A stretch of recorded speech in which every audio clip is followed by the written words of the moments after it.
great to be back in Fargo. It was a long week on the road. Feels like about 2 months ago we played Missouri State, but it's only been about 8, 9, 10 days. Go back to that game. You had a desperate team that was coming off a game where they were at DePaul, where they were up double digits and let that slip. And you could tell they came out with an edge, with the toughness, and kind of took it to us in the first half and put us on our heels a little bit. I thought our guys responded for a good stretch, but they were just didn't understand that there was a lot of possessions left. Tried to hit too many home runs on each possession, and then they gapped it. I think we cut it to 10, cut it to 2 or 3 possessions, and then they gapped it back up again. And then we ran into a complete buzzsaw on Tuesday night. Xavier, as long as I've been here, that's one of the better teams that we've played across the board. The thing they hadn't been doing well is shooting it, and they came out and shot it really well at all levels, all of their guys. And again, that's a team. I know they struggled against Baylor the other night, but that's a team that you're going to hear a lot from, come March, no question about it. Coach Mack has done a tremendous job there. And then, again, a couple of days off, a travel day. It was good. We bounced around, saw the University of North Carolina, that basketball facility, that campus a little bit. Went down to Durham and saw Duke as well. I think that was good for our kids just to get their mind off some things and get some refreshers.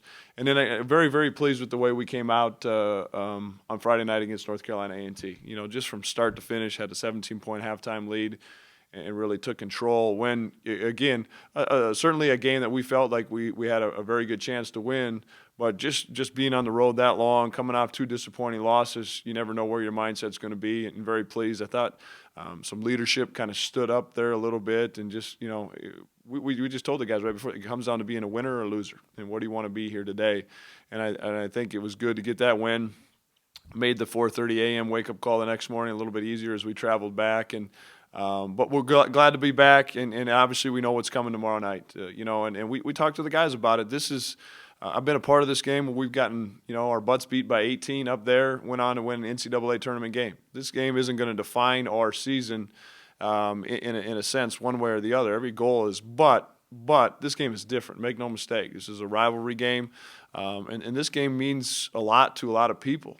This game means all of the alumni, the people that have played this game before, and we're excited about it. We told our guys, put 2 fingers together, put it right here to your neck, and if you got a pulse, you're excited about tomorrow night. And I think it should be a big-time atmosphere. I'm really encourage everybody to get out. Sounds like the weather should be lifted by then, and that's a big part of it. Our guys feed off the excitement from the crowd.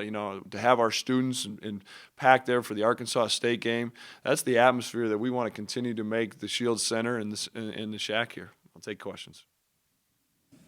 That Arkansas State game was pretty rowdy, pretty good atmosphere. Do you expect it a little bit better though for UND? Yeah, I mean, I would expect it's going to be pretty close to a full house and loud. Again, this game is just different because of the rivalry, because of the closeness, the proximity, and I thought the crowd was very good against Arkansas State. And if we can continue to get better with that, and we encourage too people that corporations, whatever, that have seats that aren't going to use them, to give those off. We want bodies, we want butts in the seats, and we want people to be loud, screaming and yelling, and our guys really, really feed off that.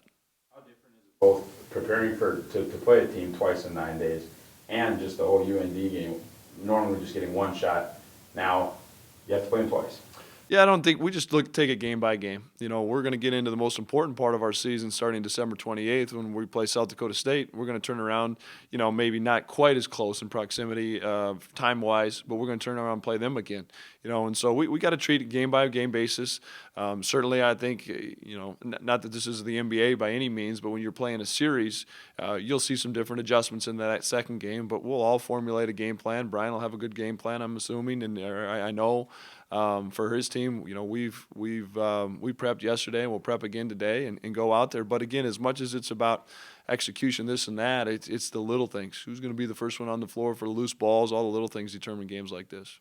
Talked about the little things. Miller, maybe not the scoring you normally see from him in the last 3 games, but against A&T really picked up the other parts of the box score. What does that say about Paul? Well, I think it's a couple things. Number one, obviously Paul's a highly talented young man, and when you see him, when you scout us, when you watch video of us, he stands out, and so he's going to get a lot of attention from the opponents.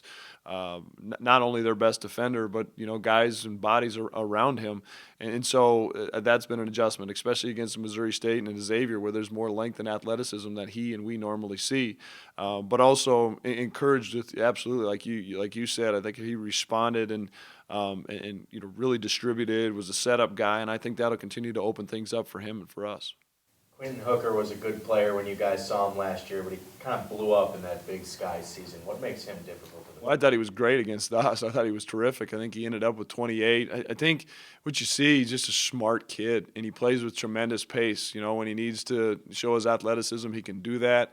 He can lull you to sleep. He shoots it at a high level. He's got good strength where he can create space. There's a reason he's the Big Sky player, preseason player of the year, and he's just a toughness about him too. It's what you get last year from a junior, what you're going to get this year from a senior. He was banged up. I think there was a lot of questions if he was going to even play last year against us, and he came out and he was terrific. And we've got to do a good job. He's going to get some, no question. We just got to limit him, make him tough all night. You talked about the leadership that you saw at North Carolina A&T coming off those 2 losses. What specifically do you mean by that? Was that guys stepping up? Yeah, guys topping, just being vocal. We got a bunch of guys that understand their role, and I think that next step is understanding who you are. One of the biggest adjustments for me as the head coach is understanding that I'm the head coach. I'm no different than you guys or our guys in a lot of senses, but because of a title, because of a role, you're looked at differently. And I think a Dexter Warner, a Carlin Dupree, they've just kind of been Carlin Dupree and Dexter Warner. Well, now because they're seniors, that label, that tag, you're looked upon different by the underclassmen on your program. A guy like Paul, a guy like AJ, because they've been through some experiences, because of their talents and abilities that they bring, they're looked on different by their peers, and they can say some things. They can say some things individually as a group that can really benefit us, and we're starting. Again, it's so early. 5 of our, I don't want to beat a dead horse here, so to speak, but 5 of our 15 kids are upperclassmen. The other 10 are underclassmen, and the 9 conference, we're 9 games into this.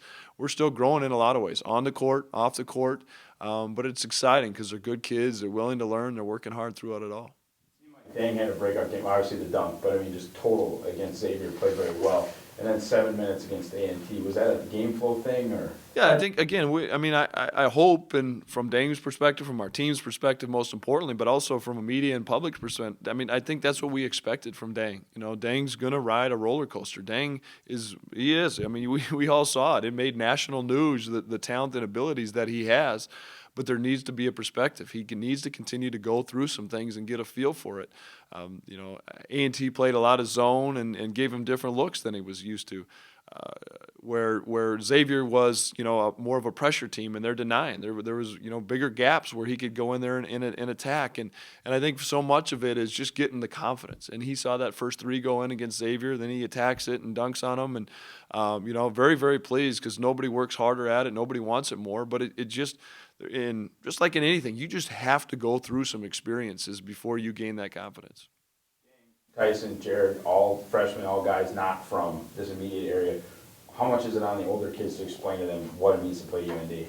Oh, absolutely, and we talked about that to them. It's just a little different too. But I think our you saw the nods in our heads when we started talking about it's a little different, the rivalry and things are ramped up a little bit, but also having perspective too. You're just going to go out there and play basketball, and you can't ever confuse that. This is another opportunity for us to go out and compete, another opportunity for us to get better, another opportunity to prepare us for the Summer League.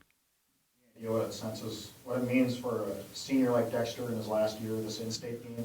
Yeah, it means quite a bit. You look at the way we came back and were able to pull that one out last year, and he was on the court, and he missed a ton of free throws down the stretch, but yet made a couple big plays, including the block in the final game. And again, I go back to a lot of it when we made the move to Division I. People said you weren't going to be able to do it with North Dakota kids. Well, Dexter Warner and AJ Jacobson are 2 kids. Jordan Meininger is going to join us next year that that they're not only doing it, they're doing it well for us. And these are bigger games just because of the in-state rivalry. And I talked about it, myself included. I'm from Wahpeton, North Dakota. You're going to get a few more text messages. You're going to get a few more emails this week because of who you're playing.